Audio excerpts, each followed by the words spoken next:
Well, what are we going to talk about today? Okay, look, I know the purpose of this channel changes all the time. I don't know. I actually started this channel before the COVID thing, and I really it was post mission stress syndrome. I always had a platform to preach, and I love preaching. I love opening up the scriptures and preaching the gospel, and which is the good news. And I love preaching the doctrine of Christ, the things that we can do to attach ourselves to the gospel, right? So I've done that. But then I also feel like I've had an awakening over time, and I've had some life experience in church callings and business and things like that. It doesn't mean I know any more than anybody else. In fact, I know a lot less. And I'm finding out this more and more as I read comments, brilliant comments on this channel. So insightful, great questions. And I know we don't always agree. That's awesome. It's the way it should be. I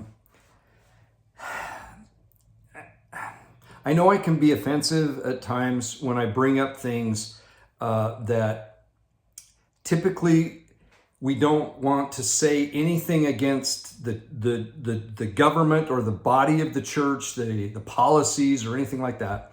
And we don't want to say anything negative about what any church leader says. I get that. And I don't want to be that person either. I really don't. But sometimes I hear things and I just go, it just doesn't feel right. I've got to say something.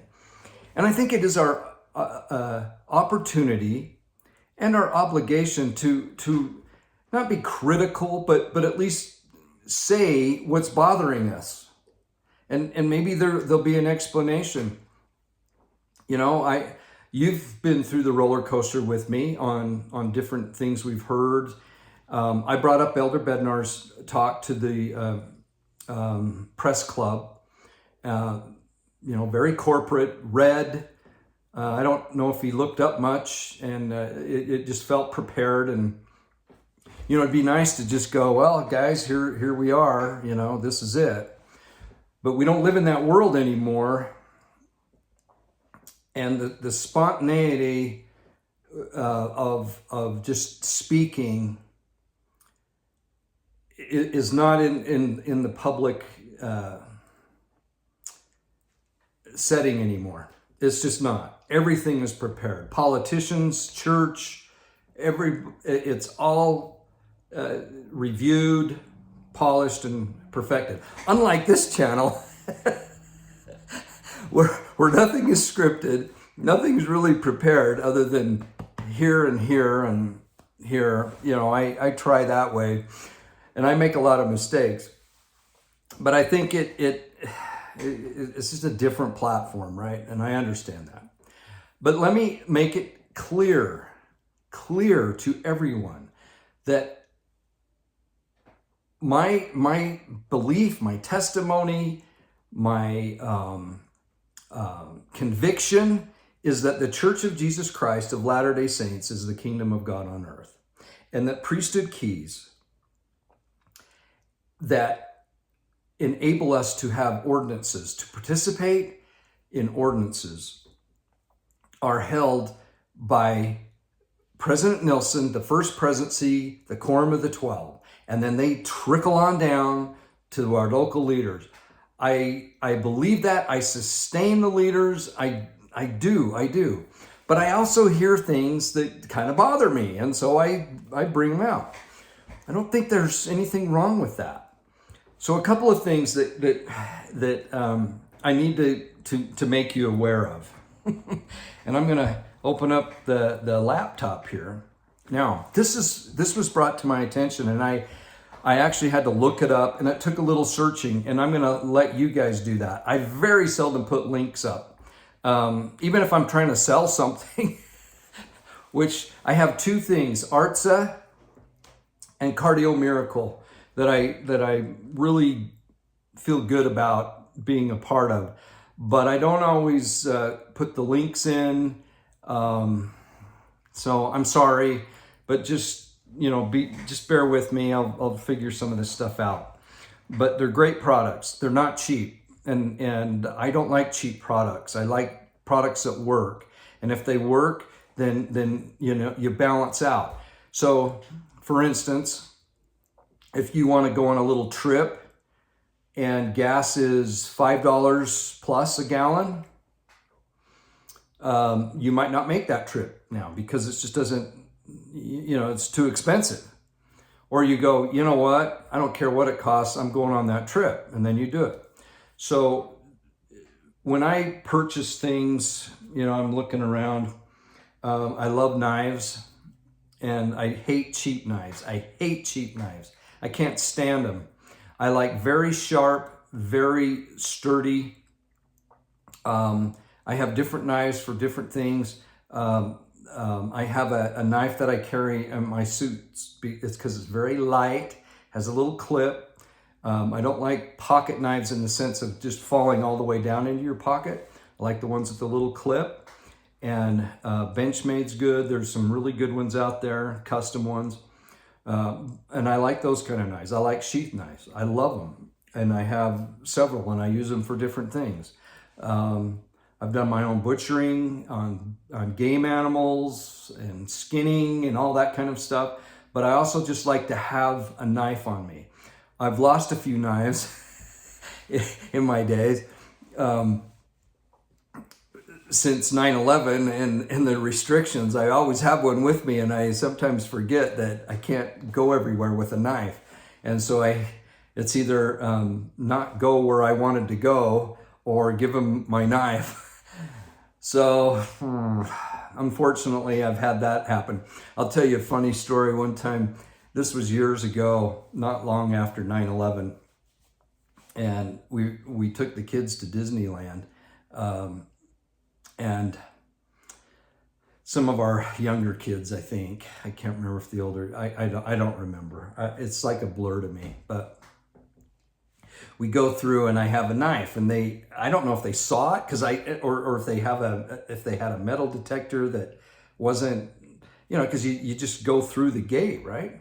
And they said, "Hey, sir, do you have a pocket knife there?" I said, "Yeah, I do. I'm sorry, blah, blah." And they said, "Well, we noticed the clip, and you can't have that in here. And there's a locker over there you can put it in, So I was like, okay, whatever. So I went out, mingled around, and I just took it out of the clip and stuck it in my pocket, thinking that they just saw the clip. And man, I went back in, and it was like a tackle.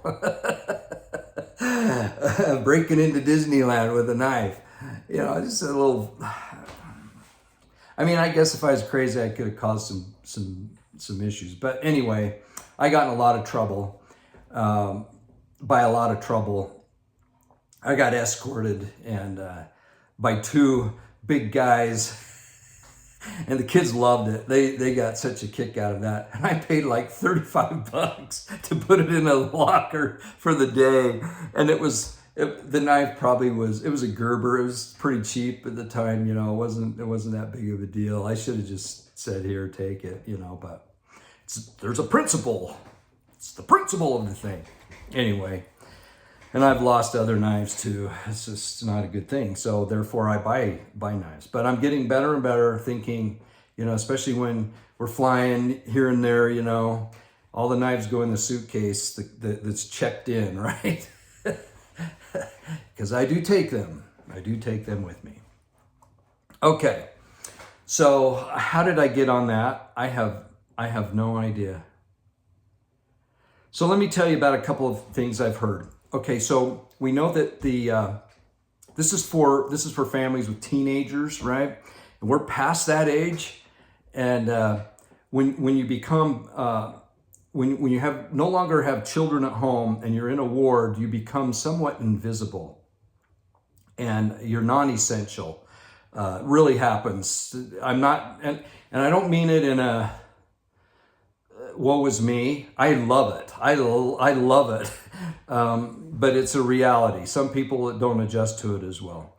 And if you're single, which I'm not, but I know a lot of folks that are in that situation for one reason or another. They're older and they're single, maybe not eternally, but right now, the here and now, the reality is they're single, and they really become invisible. And it's unfortunate, but it's the culture of the Church of Jesus Christ of Latter-day Saints is the vitality is the young families, young people, particularly teenage age, but primary age as well. That's the heartbeat of a ward or a stake. And of course, it depends on where you live, and I'm just speaking of my perspective and where we live. So, but it hasn't been that long ago that we don't remember. And I made a statement in the last video, and there were some just spot on comments, worded way better than I can do it.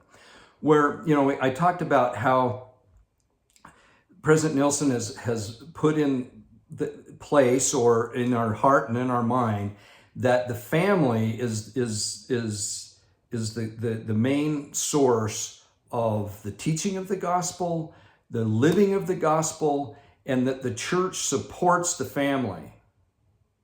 So family-centered, gospel, church supported, right? And I made a comment that I like, this doesn't feel that way. It did in 2020 with the pandemic, and everything was shut down. Sue and I loved it. We loved it. The Sabbath was just, it was a joy. It was a joy, which is what it's supposed to be. And we contemplated, we talked about things. We had the sacrament. It was just a joy. It was a joy. Now, I know it wasn't a joy for everybody. I get that. I understand that.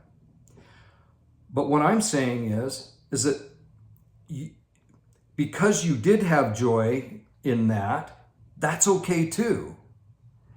And what I'm hearing is that you shouldn't have had joy in that time, because the joy should be, going to church and doing that. Well, there's some joy in that.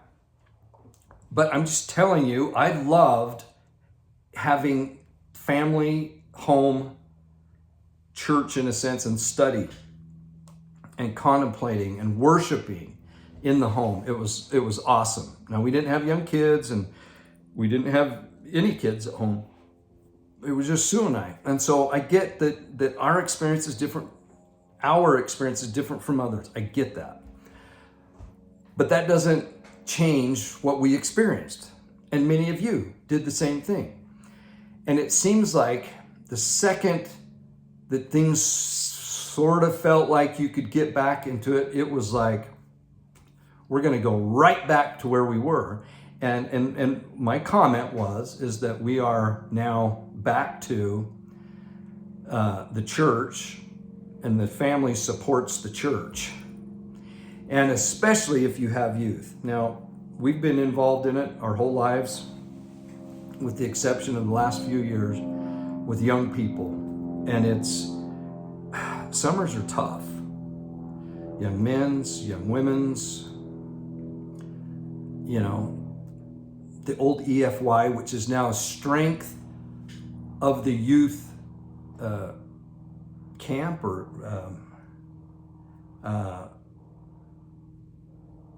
I can't remember what it's called. Strength of the Youth, where a ward or a stake goes every other year and participates. If you have young kids, you know what I'm talking about. Well, this gets into okay, so just to finish that thought. So I know of a lot, because I'm still connected to certain things. And I know there are a lot of young families that are they're separating themselves from the church, which is very unfortunate. And the reason is that it's just too much, is what they're saying. Now, personally, I don't think it is, but you know what? And so we have this culture again of you accept every calling and you do everything, or you're not being a good Latter-day Saint. So then if you accept that, and if that's the culture you were raised in and that's what's being presented to you, and you try to do everything, there could be a breaking point. Now, I remember President Hinckley saying, you know, the main priorities go like this. First, it's your family, then it's your occupation, and then the church calling. And sometimes those things overlap, you know, on occasional, but overall, that should be the priority. And that's an interesting priority. I like it. I think it's good. But quite often, when it comes to the church and your calling, and especially if you're in young men and young women, summers can be, particularly summers, can really be stressful, uninspiring, family dividing, and all that. And I really think that the members need to voice their opinions and their feelings and say, my family's getting torn apart here. My husband goes here, I go here, babysit the kids, find a babysitter for the kids. And I don't think you say babysitter anymore because that's politically incorrect, but someone to watch your children, you know, and you're doing this and doing that, or the wife goes and the husband takes time off work to watch the children. And guys don't babysit their own kids. I found that out. I don't know. I was told that that's one of the biggest no-nos and one of the worst things I've ever said. I get it. But anyway, then the husband goes, and then the wife has to do everything, you know, no teamwork, and he's gone for a week or, you know, a few days with the young man and all these things. Now, I get all the reasons for all this stuff. I do. But quite often, if you look at the handbook, it says to keep things very simple, very simple. But one thing we're so good at as Latter-day Saints is establishing traditions. And then that tradition gets added upon and added upon and added upon. And quite often that becomes the religion of people, are the traditions. Let me give you just a tiny, tiny little example of this. So we're preparing for my father's funeral, which is coming up in a couple of days. We had to postpone it because of a lot of, you know, travel and just stuff, Memorial Weekend and everything. Anyway, those of you that aren't familiar with the Church of Jesus Christ of Latter-day Saints and our culture, the people that have gone through the temple, been endowed, they are buried in temple clothing. And I don't like a lot of traditions. I feel it's my duty to knock down, if I'm in a position where I can dictate that, which I'm currently not in any of those. But when I would say, well, is this a tradition or is this something that needs to be done? Well, let's check the handbook out. Nope, doesn't need to be done. Boom. One of those is that having the High Council speak in a sacrament meeting, that's totally optional. But it's tradition, you know. Anyway, it came up to, so my dad had a real nasty head wound from his fall. And you know, it was going to be a little difficult morticians can do a wonderful job in presenting the body, right, in a respectable manner. But I said, hey, with his cap on, and the cap is part of the temple clothing, then, you know, it'll cover that up. And the funeral director and my sisters just went crazy. They said, you can't do that. You put that cap on right before you close the casket. And I went, who says? And the funeral director, very sweet lady, very nice. She said, Yes, that is protocol. And I said, well, is it doctrinal? Is it in the scripture? Is it part of our doctrine in the church? And she goes, well, I think so. And my sister's, yeah. And I said, no, I don't believe it. I don't believe it. It doesn't make any sense to me. She goes, we have a phone number, the funeral director lady. We have a phone number for downtown Salt Lake. We will call them because we have questions come up every now and again, and we have a contact person to answer questions. So get back to you. So she gets back to us and she said, yeah, you can put the cap on anytime. Hello. So there you are. So that'll cover up the nasty head wound. We don't have to worry about all that. The cap's on. We don't have to fumble with the body and trying to, do something awkward as before the family prayer and all that. So and see, that's just a tiny thing. But when I'm talking about awards and stakes that start doing these things, and then one person says, man, now I'm in charge. We've got to keep doing this. But in addition to that, we got to clean house on some of this stuff. Okay, so back to the EFY conference or whatever, the camping, the thing that they do. It's not EFY, it's for the strength of the youth. And it's strength of the youth conferences, like a youth conference. Okay. So if you go on the church website, here's how I do everything. I never use the church website as in their search engine on it. It's horrible. It's ridiculous. You can never find anything. So what I do is I'll use Google for stuff like this. You can use DuckDuckGo, and we've talked about this before, but just put in frequently asked questions for Strength of the Youth conferences. That's kind of long to type in. And then after everything, if you do it on Google, just put LDS after it. Boom. It'll take you right to the Church of Jesus Christ of Latter-day Saints a web on their web page, and it's FSY conferences, frequently asked question for the Strength of the Youth conference, and then the frequently asked questions. And if you go down to the very bottom, the last question and answer, how they just have these random questions that they think people will want to know, and it's never the question that you want answered. Well, this one is pretty interesting. It was pointed out to me by a friend of mine. Okay, so I'll read a couple of the questions. When do I check out? When do I check in? What should I pack? Just how much will it cost? All these things, right? Obligation to report abuse or self-harm. What's the obligation there? So it'll give you the answer. What's the FSY's COVID-19 policy? So then, you got to check that out. And then the very last question. I'm not making this stuff up.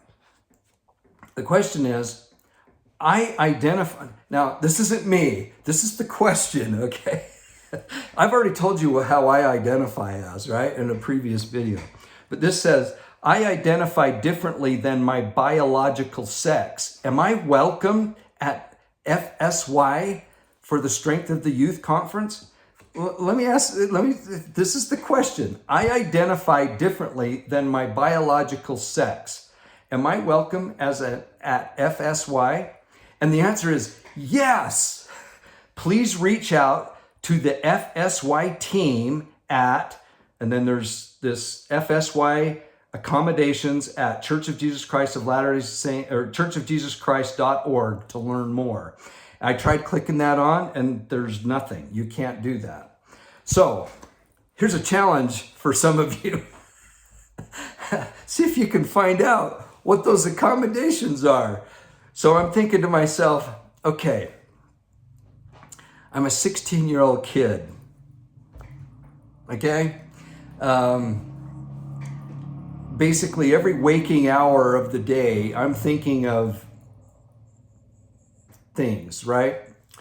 And I'm thinking to myself, dang, if I identify not as a male, but a female, Do you think I get to go into that dorm or of the? I mean, seriously, guys, really, really, do we have to go there? Do we have to do this kind of stuff? Now, this is under the guise of CES, Church Education System. They're the ones that are doing it. And I'm telling you, this CES is so loaded full of left-leaning crazies, in my opinion. But I have a little bit of knowledge there. So, yes, they're welcome. Come in. You know, we don't care what you identify as. We just want you here. And then, you know, what accommodation. So everybody that, okay, now think of this. So we're going to lump all the young men who identify as women, we're going to lump them together. And then we're going to lump all the young women who identify as young men and lump them together. So we'll have boys and girls together.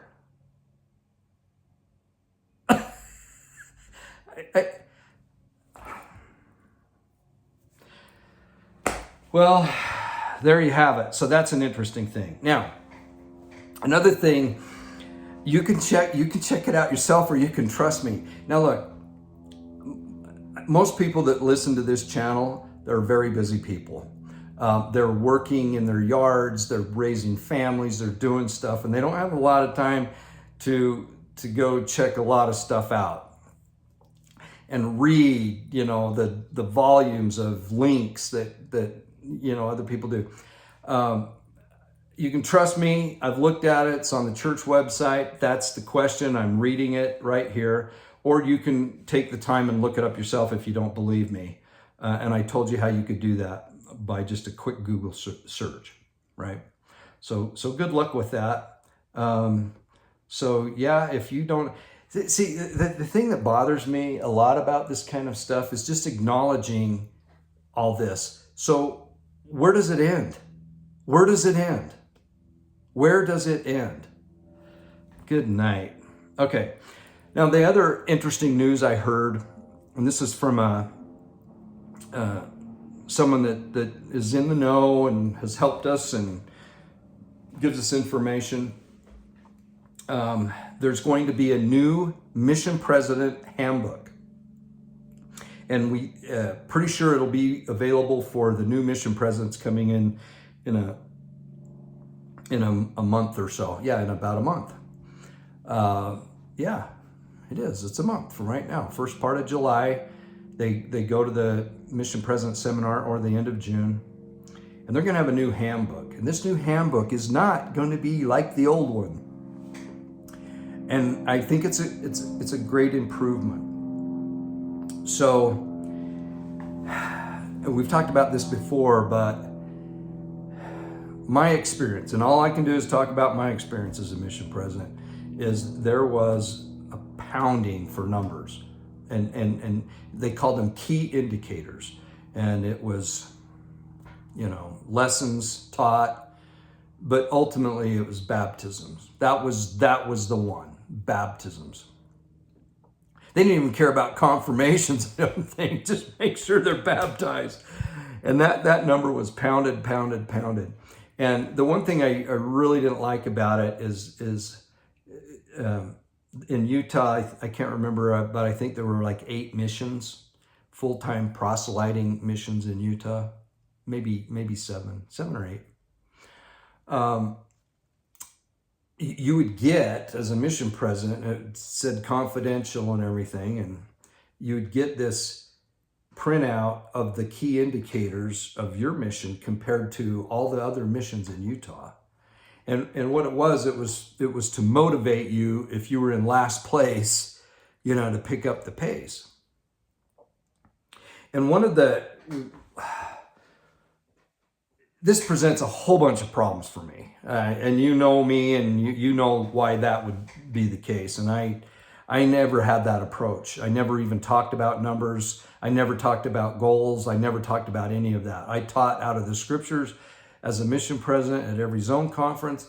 And the motivation comes from a relationship with Christ. That's where the motivation comes, to want to share it, to want to see someone enter the gate, right? The gate of baptism. And it's through the ordinances, right? We've talked about this, where the power of godliness is manifest. And that's how people can feel the power of godliness, is in that gateway ordinance of baptism. And once you understand the doctrine behind that, it becomes much less of a job and producing numbers, and it becomes a way of life. It becomes a glorious and beautiful thing as you see people do this. Now, look, I'm not saying that this is evil or bad, or to shoot for goals and stuff like that. I'm not going to do that. There's too many good folks that have done that their whole lives and succeeded and are way better than I am. So, but it doesn't work for me. And I know there's a lot of other people it doesn't work for. So now the new handbook, from what I'm hearing, is a whole different approach, because this used to be kind of the approach. Now, even in Preach My Gospel, and I think it's President Nelson quote, something like this, that obedience brings success, something like that. And perfect obedience, or exact obedience, brings miracles. And so this idea of exact obedience is totally tied into your numbers. So therefore, if your numbers are low, guess what? You're not obedient. You must not be exactly obedient. So then you have this conflict. So does my exact obedience then make it so everyone will listen to my message and I'll have more success? The definition of success or baptisms. It doesn't work that way. It didn't work that way for the Savior. It didn't work that way for Joseph Smith necessarily, right? So why do we have this approach? I read the scriptures last video in 1 Nephi, I think it's 14, where it says the numbers are going to be few. There's not going to be a lot of people that want to follow the Savior. So just deal with it, but it's still our opportunity to invite people to come unto Christ. That's what we do. We invite. It's an invitation.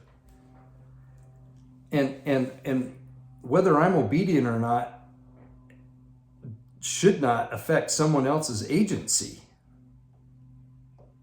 because God and Christ are perfectly obedient. And still, a lot of their children just go, it's not for me. It's not for me. Or all of it's not for me. I'll take some of it, but not all of it. So it just never clicked, never worked for me. But that's been the mission approach for a long, long time. And I suspect we're going to see some major changes with that. But it's going to take some time, because the mission presidents that are called didn't have that experience on their missions when they were younger. And so when they get in, they're thinking more of how they were trained on their mission. And that's why this big, giant cruise ship takes so long, so many degrees, to turn. It takes forever because of this generational thing. So anyway, I thought you'd find that interesting. New mission president handbook, and it'll probably be more inclusive of the wife because they're both together now. It's not mission president, it's the mission leaders, I think is what they're called, husband and wife, which is kind of interesting. It makes you wonder if the prophet from here on out, his wife is going to be set apart as well.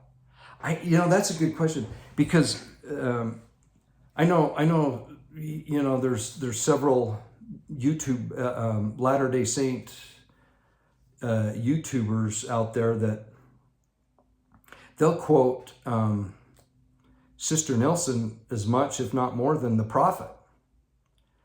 And that's an interesting thing, because she lives with the prophet. Is she privy? Is she a prophetess because of that? It's an interesting thing that we quote people that are close to the prophet. but not necessarily set apart for anything and not sustained as anybody. And I don't know. This is a new dynamic for us in the church. We haven't had this before. We haven't had this before. So now mission presidents' wives have been set apart for quite some time. I know Sister Palmer was set apart. Isn't that funny how we call our wives Sister Palmer? I love that. Not, you don't call your wife Sister Palmer, but you know what I'm saying. And Brother Palmer. Forget it. Okay, so we have those two things. We have the for the strength of the youth conference that they're going to accommodate you if you identify as a sex that you weren't born as. Now this is crazy stuff. Crazy stuff. One thing it didn't say in there, I didn't see a question, is if you are one of the other letters of the alphabet. Are they going to accommodate you? I would just say, yeah, they are. This is the corporate side, in my opinion, of the church. And I personally, okay, here's just to kind of tie this up. This is what I would, if I was a parent of a teenager that was considering going here, I would say, I would be very open in saying, this is a bunch of crap, but I'm not telling you to do that. You guys, it's not my place to do that. But that's what I would do. And I'd say, it's up to you if you want to go, but I think that's kind of ridiculous that there's this accommodation for somebody who identifies as a sex that they aren't born as.